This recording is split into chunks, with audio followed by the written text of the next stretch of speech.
Kemudian yang kedua, yang kontra tadi adalah ya kami menuntut akuntabilitas penggunaan dana otsus selama 20 tahun ini.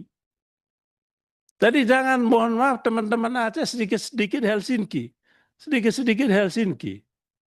20 tahun ini bikin apa? Dan saya mohon maaf Pak, jangan terus-meneruslah di bawah Helsinki. Itu menjadi duka kita lama. Sama kita Pak.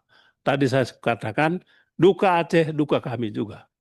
Tapi kita mulai dengan yang baru dalam rumah Negara Kesatuan Republik Indonesia. Sama kita. Kecuali kalau tadi disinggung soal pasal 18 terus yang disebut-sebut. Jangan sampai kita ke arah negara federal. Dan itu juga Pak, apa mau federalisme? Kalau memang mau federal, ya kita duduk.